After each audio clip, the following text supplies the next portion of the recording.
Hello दोस्तों, कैसे हैं आप सब। मैं अक्षय कुमार आपके लिए लेके आया हूं साइंस का एटम बम।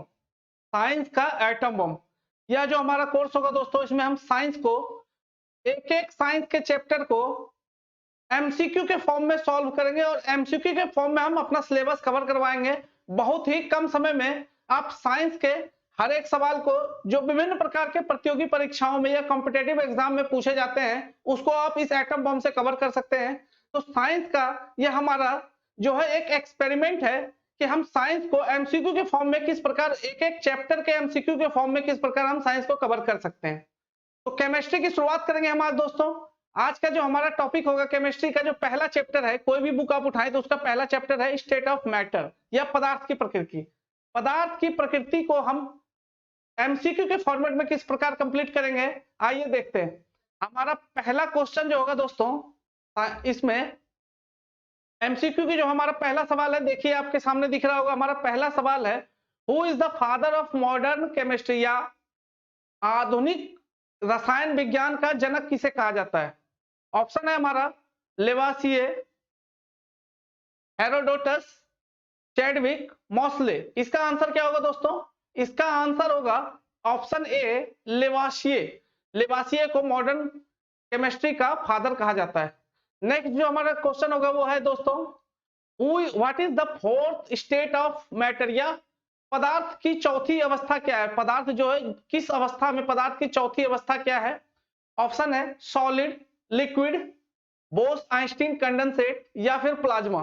पदार्थ की अवस्था की बात करें दोस्तों, तो पदार्थ जो है, पदार्थ, कोई भी पदार्थ प्रकृति में स्वतंत्र रूप से तीन अवस्था में पाए जाते हैं, सॉलिड, लिक्विड और गैसियस स्टेट में। सॉलिड, लिक्विड और गैस फॉर्म में पदार्थ प्रकृति में स्वतंत्र रूप से, या पदार्थ जो कोई भी पदार्थ प्रकृति में इन्हीं तीन स्टेट में पाए जाते हैं।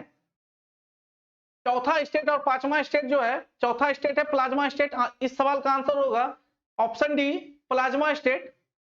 परंतु यह जो है चौथा और पांचवा अवस्था, वो जो है सिर्फ लेबोरेटरी में अभी तक प्रायोगिक स्तर पर उस पर पदार्थ को हम रखते हैं। इसके पश्चात हमारा नेक्स्ट जो क्वेश्चन है पदार्थ की प्रकृति के चैप्टर में हमारा दोस्तों, वह है what is the reason for any matter remain in solid. पदार्थ, कोई भी पदार्थ सॉलिड अवस्था में क्यों रहती है, उसके पीछे क्या वजह है। ऑप्शन है हमारा इंटरमोलिकुलर स्पेस या अंतराण्विक दूरी। दूसरा ऑप्शन है इंटरमोलिकुलर फोर्स या अंतराण्विक बल। उसके पश्चात हमारा तीसरा ऑप्शन है डेंसिटी के कारण कोई भी पदार्थ सॉलिड अवस्था में रहता है, या फिर आयतन, वॉल्यूम के कारण क्या जो है हमारा सॉलिड स्टेट में रहता है। तो कोई भी पदार्थ जो है दोस्तों सॉलिड स्टेट में इसलिए रहता है कि इसके अणुओं के बीच लगने वाला जो बल है, इनके अणुओं के बीच जो लगने वाला बल है वह अधिक होता है। इनके दो अणुओं के बीच लगने वाला जो बल है वह अधिक होता है, जिसके कारण इनकी दूरी भी आपस में कम होती है, जिसके कारण इसका इंटरमोलिकुलर स्पेस भी कम होता है। और यही वजह है जिसके कारण इसकी घनत्व भी ज्यादा होती है, डेंसिटी भी ज्यादा होती है। तो इसका मुख्य कारण यदि हम बोले तो इसका मुख्य कारण है अंतर आणविक बल या इंटरमोलिकुलर फोर्स के कारण कोई भी पदार्थ ठोस अवस्था में रहती है। नेक्स्ट क्वेश्चन देखें दोस्तों। नेक्स्ट क्वेश्चन जो है हमारा, अगला क्वेश्चन जो है स्टेट ऑफ मैटर में, what is the reason for the change in the state of matter. किसी भी पदार्थ के प्रकृति में परिवर्तन की मुख्य वजह क्या है। ऑप्शन है हमारा टेम्परेचर, टेम्परेचर के कारण क्या हुआ पदार्थ बदलता है state, kinetic energy, intermolecular space, intermolecular force, या नन ऑफ द अबव। यदि हम पदार्थ के प्रकृति में परिवर्तन की बात करें, पदार्थ की प्रकृति में, तो सॉलिड को, ठोस को हम गैस, लिक्विड में बदल सकते हैं, द्रव में बदल सकते हैं, और द्रव को गैस में बदल सकते हैं, या इसका उल्टा वाइस वर्सा भी कर सकते हैं। तो ये जो पदार्थ में प्रकृति में जो परिवर्तन आता है दोस्तों, इसकी वजह क्या है या कैसे होती है। तो इसके यदि हम तापमान में, टेम्परेचर में कमी या वृद्धि करें तो इसके पदार्थ के स्टेट में परिवर्तन किया जा सकता है। तापमान में वृद्धि करने के पश्चात क्या होता है, इनके अणुओं के बीच की दूरी या इनके अणुओं की गति,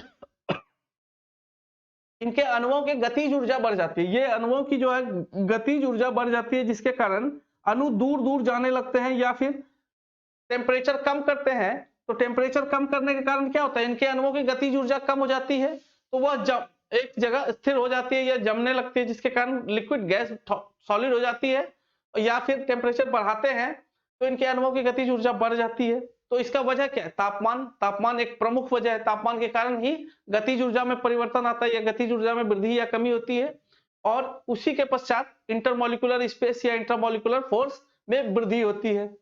तो इसका आंसर यदि हम कहें तो इस सवाल के अनुसार इसका आंसर ई होगा, अर्थात इनमें से सभी कारण है जिसके कारण पदार्थ की प्रकृति में परिवर्तन आता है।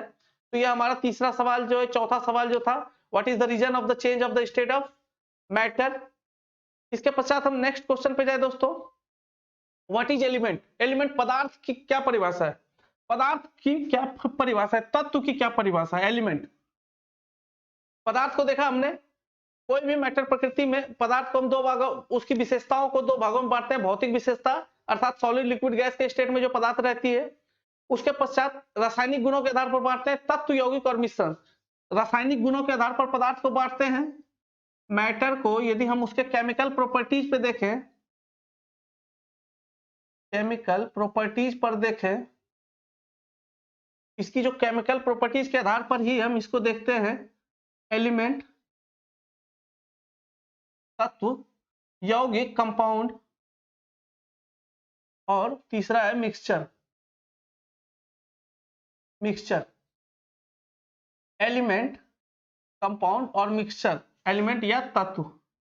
तत्व किसे कहते हैं दोस्तों, तत्व ऐसे पदार्थ को कहते हैं, तत्व ऐसे पदार्थ को कहते हैं जो केवल एक ही प्रकार के परमाणु, एक ही प्रकार के आइटम से मिलकर बने हो, जैसे ऑक्सीजन।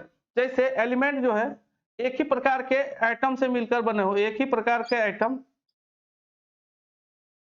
एक ही प्रकार के एटम से मिलकर बने हो, जैसे ऑक्सीजन, सिर्फ ऑक्सीजन के ही दो अणुओं से मिलकर ऑक्सीजन गैस बनती है, तो एक ही प्रकार के एटम से जो मिलकर पदार्थ बनता है, ऑक्सीजन, नाइट्रोजन, हाइड्रोजन, इस प्रकार के पदार्थ को हम तत्व कहते हैं, आयरन, कॉपर, सिल्वर इत्यादि। नेक्स्ट क्वेश्चन जो है हमारा दोस्तों, नेक्स्ट क्वेश्चन है, what is the characteristics of metal. Metal या धातु, मेटल जो है, तत्व जो है, एलिमेंट जो है, एलिमेंट को हम पुनः मेटल और नॉन मेटल में डिवाइड करते हैं। तत्व को, एलिमेंट को हम पुनः जो है मेटल और नॉन मेटल में डिवाइड करते हैं, मेटल और नॉन मेटल में डिवाइड करते हैं। मेटल किसे कहते हैं दोस्तों, मेटल ऐसे पदार्थ को कहते हैं, ऐसे तत्व को कहते हैं जो हीट और इलेक्ट्रिसिटी का कंडक्टर हो, हीट और इलेक्ट्रिसिटी का गुड कंडक्टर हो, उसे हम मेटल कहते हैं। उसी प्रकार नॉन मेटल किसे कहते हैं, जो हीट और इलेक्ट्रिसिटी का कंडक्टर ना हो, उसे नॉन मेटल कहते हैं। जैसे लकड़ी, कोयला इत्यादि नॉन मेटल है, लोहा, सोना, चांदी, तांबा, ये सब जो है, एल्युमिनियम, ये मेटल के एग्जांपल है। तो metal, Which is the characteristics of metal? Metal की क्या विशेषता है, conductor, option A conductor of electricity, option B conductor of heat, तीसरा ऑप्शन हमारा यह मेलेबल होती है, सी डी डक्टाइल होती है। मेलेबल अर्थात आघात वर्ण, जिसको पीटने से फॉयल के रूप में या फिर चदरे के रूप में बनाया जा सकता है, यह है हमारा तीसरा ऑप्शन। एक है डक्टाइल या तन्य होती है, जिसे खींच कर हम वायर बना सके, तार बना सकते हैं। और ऑप्शन ई है इसका, जो एग्जाम में पूछे जाते हैं, ऑप्शन ई है हमारा नॉन ऑफ द एबव या मोर देन वन। तो इसका ऑप्शन आंसर जो होगा दोस्तों, मेटल जो है यह इलेक्ट्रिसिटी का कंडक्टर होता है, हीट का कंडक्टर होता है, डक्टाइल होता है, मेलेबल होता है। तो इसका आंसर होगा ई, अर्थात मोर देन वन या ऑल ऑफ देम, ये सभी इसके आंसर होंगे। नेक्स्ट क्वेश्चन की बात करें दोस्तों, नेक्स्ट क्वेश्चन को हम देखें। नेक्स्ट क्वेश्चन क्या है हमारा, अगला सामने दिख रहा होगा आपको, अगला क्वेश्चन क्या है हमारा, Which of the following is the good conductor of electricity? निम्न में से कौन जो है विद्युत का सबसे अच्छा सुचालक या कंडक्टर है, इलेक्ट्रिसिटी का सबसे अच्छा कंडक्टर कौन सा है। ऑप्शन से बनेगा ये दोस्तों, ऑप्शन देखिए क्या है, आयरन, लोहा, कॉपर, सिल्वर और गोल्ड। निम्न में से इलेक्ट्रिसिटी का सबसे अच्छा कंडक्टर जो है, ऑप्शन ये दोस्तों सी है, सी कॉपर, सिल्वर, यह जो है गुड कंडक्टर है, क्या है, सिल्वर। सिल्वर इलेक्ट्रिसिटी का सबसे अच्छा कंडक्टर है। इलेक्ट्रिसिटी का सबसे अच्छा कंडक्टर है सिल्वर। एग्जामों में, कई एग्जामों में पूछा गया यह। नेक्स्ट क्वेश्चन की बात करें दोस्तों, नेक्स्ट क्वेश्चन की बात करें, नेक्स्ट क्वेश्चन है हमारा, which of the following element is present liquid state at room temperature. निम्न में से कौन सा पदार्थ, कौन सा तत्व जो है रूम टेम्परेचर पर लिक्विड स्टेट में पाया जाता है। निम्न में से कौन सा पदार्थ रूम टेम्परेचर पर लिक्विड स्टेट में पाया जाता है। ऑप्शन से देखें हम दोस्तों, आयरन, लोहा, गोल्ड, सोना, कॉपर, तांबा, या डी ब्रोमीन। तो ब्रोमीन जो है दोस्तों, यह जो है रूम टेम्परेचर पर तरल अवस्था में होता है। दो तत्व हैं जो तरल अवस्था में रूम टेम्परेचर अर्थात 25 डिग्री सेल्सियस पर, दो ऐसे पदार्थ हैं, Hg पारा और दूसरा है ब्रोमीन Br, ब्रोमीन या Br। ये दो ऐसे तत्व हैं जो रूम टेम्परेचर पर क्या होते हैं, लिक्विड स्टेट में पाए जाते हैं, लिक्विड स्टेट में पाए जाते हैं रूम टेम्परेचर पर। नेक्स्ट क्वेश्चन की बात करें, अगले सवाल पर हम चले दोस्तों। अगला सवाल है हमारा, अगला सवाल है हमारा, व्हाट इज द, अगला सवाल है विच ऑफ द फॉलोइंग।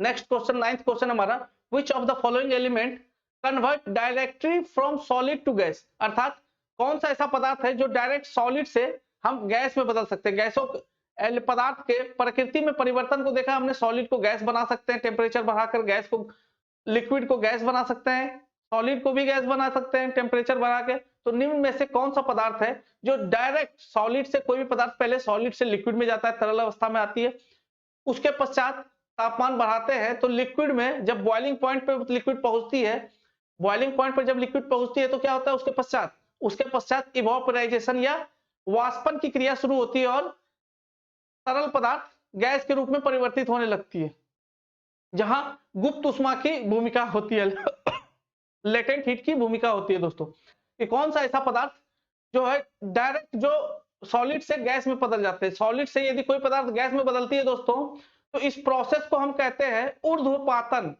ऊर्ध्वपातन क्या कहते हैं, सब्लिमेशन, ऊर्ध्वपातन। अगला जो है, सॉलिड से डायरेक्ट कोई भी पदार्थ यदि सॉलिड से डायरेक्ट गैस में बन रही है तो इस प्रोसेस को कहते हैं सब्लिमेशन, या ऊर्ध्वपातन, सब्लिमेशन या ऊर्ध्वपातन। तो ऐसे कौन कौन से पदार्थ हैं, आइए देखें। इसमें से हमारा ऑप्शन क्या है, कॉपर, नेफ्थलीन, एंथ्रेसीन और बेंजोइक एसिड। इसमें जो चार तत्व बेसिकली हम लोग जानते हैं कि कैम्फर जो है दोस्तों, कैम्फर या कपूर कहते हैं इसको, आप लोगों ने घर में इस्तेमाल किया होगा। कपूर जो है सॉलिड स्टेट से जब हम उसे जलाते हैं तो वो डायरेक्ट गैस के फॉर्म में कन्वर्ट हो जाता है। तो इसी प्रकार नेफ्थलीन, एंथ्रेसीन और बेंजोइक एसिड ऐसे तत्व है, ऐसे पदार्थ है जो डायरेक्ट सॉलिड से गैस में कन्वर्ट हो जाते हैं। तो इसका आंसर होगा ऑल ऑफ दी एबव, या इसमें से सभी, मोर देन वन, या इसमें से सभी। नेक्स्ट क्वेश्चन देखें दोस्तों। तो नेक्स्ट क्वेश्चन है हमारा, what is the process of separation of natural petroleum into different components. Petroleum पदार्थ जो खनिज हम निकालते हैं जमीन से, उसको अलग अलग उससे प्रोडक्ट बनाने की जो प्रक्रिया है उसको क्या कहते हैं। तो यह जो प्रक्रिया है दोस्तों, इसको हम कहते हैं डिस्टिलेशन। और डिस्टिलेशन भी क्या है, डिस्टिलेशन की एक विशेष विधि है फ्रिक्शनल डिस्टिलेशन। फ्रिक्शनल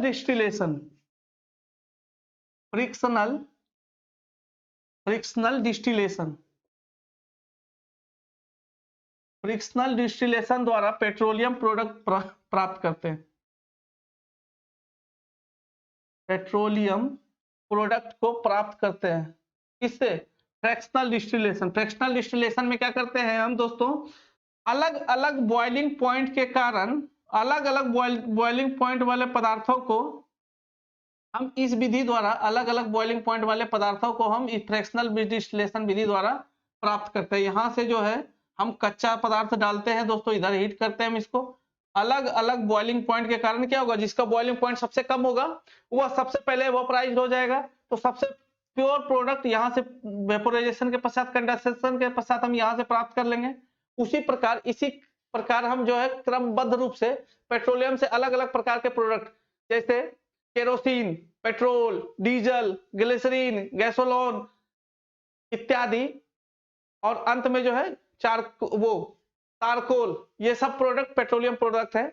एक ही प्रकार के पेट्रोलियम खनिज से हम इसका एक्सट्रैक्शन करते हैं या इसको अलग अलग करते हैं, पृथक करते हैं, और वह विधि क्या है हमारा फ्रैक्शनल डिस्टिलेशन। नेक्स्ट क्वेश्चन की बात करें तो व्हाट इज क्रोमोटोग्राफी